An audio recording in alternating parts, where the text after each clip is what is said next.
आज आमच्या शेतामध्ये अंकुश पाटील ॲग्रो यांच्या मार्गदर्शनाखाली या निविष्ठा वापरून सूक्ष्म अन्नद्रव्य बनवण्याची जी पद्धत आहे ती आम्ही करत आहोत।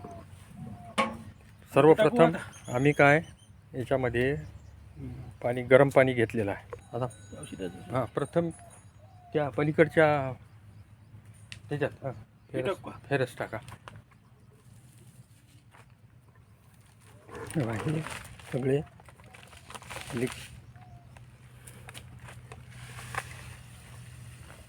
टाकू।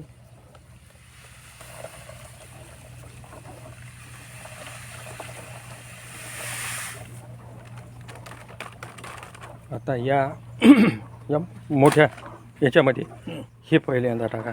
हे झिंक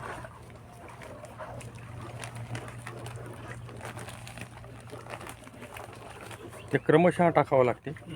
हो टाकू? हो टाक।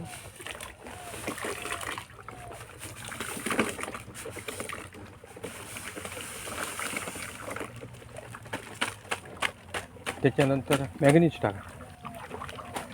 ते पलीकडे हां मॅग्नीज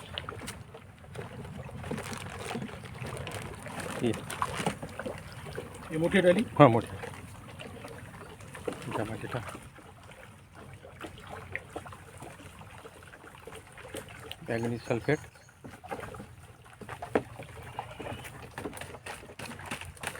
सल्फेट झाल्यावर ते कॉपर सल्फेट हां मूर हां एक मिनिट ह्याच्यानंतर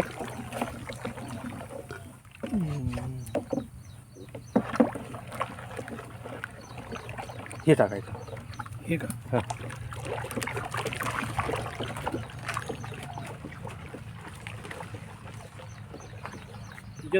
मॅग्नीज टाकून द्या।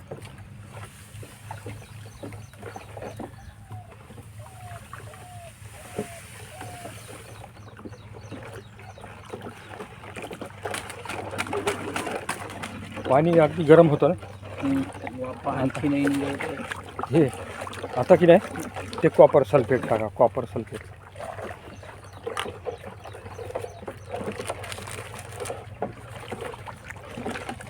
गरम होय वाप।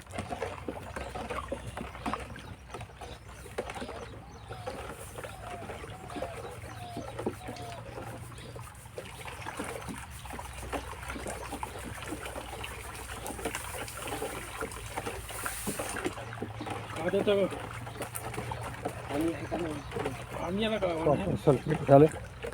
हे दोन्ही मिश्रण झालेले आहेत। 2 नंबरचं जे द्रावण आहे 2 नंबरच्या ह्याच्यातलं हे 1 नंबरमध्ये त्या बकेटमध्ये द्या टाकून। आता हे सगळं हळून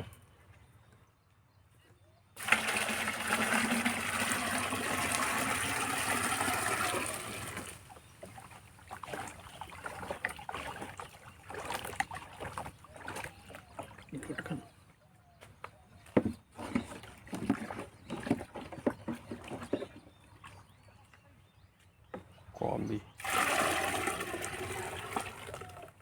आता हे दोन्ही मिश्रण थोडं पाणी टाकून द्यायचं। हेच पाणी टाकायला लागेल। हो त्या दोन्ही मिश्रण तयार झालं तर त्याच्यात चिलेटिंग एजंट टाकायचं आहे। आता या झालेल्या द्रावणामध्ये आपल्याला हे सायट्रिक ॲसिड घ्या। थोडं टाका। हळू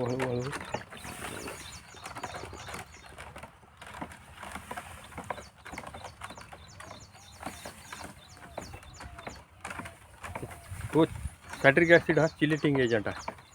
आता ते ॲक्च्युअल आपलं चिलेटेड मायक्रोन्यूट्रिएंट सूक्ष्म अन्नद्रव्य अशा पद्धतीनं तयार झालेलं आहे। आपण काय करणार याला फवारणीमध्ये 3 मिली लिटरला आणि ड्रेचिंगला 3 ते 4 लिटर ठिबकमधून प्रत्येक फवारणीमध्ये वापरायचं आहे। आणि प्रत्येक पिकाला पण ठिबकमधून पण द्यायचं आहे। ड्रेचिंग बी बघा। आता चिलेटिंग एजंट टाकल्यानंतर याचा जो कलर बदलला एकदम परफेक्ट, तो इसा बियांसारखं कॉम्बी, हे सगळं अगदी कमी खर्चामध्ये. आता हे फवारणीमध्ये पण आम्ही याला वापरतो. आणि पाटील अंकुश पाटील टेक्नॉलॉजीनं जे बी आम्ही निविष्ठा वापरल्या त्याचे या पद्धतीनं रिझल्ट्स आहेत. म्हणजे कापूस असो, हळद असो, मी दाखवील तुम्हाला हळदीचे वगैरे. आणि याला कोणत्याही प्रकारचे हे नाही आहे, काय म्हणतो त्याला, रासायनिक घटक वापरलेले नाहीत, फार कमी आहे. पहिला बेसल डोस एकदाच दिलेला होता आणि सगळीकडं पिकामध्ये चांगली परिस्थिती आहे. अति पाऊस होऊनसुद्धा कापसाला बऱ्यापैकी ग्रीनरी पण आहे. आणि काय म्हणतो त्याला, घाटरं, बोंड, कैऱ्या यासुद्धा आहेत. तर सर्व शेतकऱ्यांना अंकुश पाटलांचा जो मिळालेला मार्गदर्शन आहे त्याचा वापर करून आपले पैसे वाचवण्याचा कार्यक्रम त्यांनी लावलेला आहे. धन्यवाद पाटील साहेब.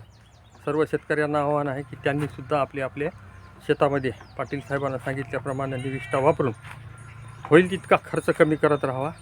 जय हिंद, जय महाराष्ट्र, जय जवान, जय किसान. धन्यवाद.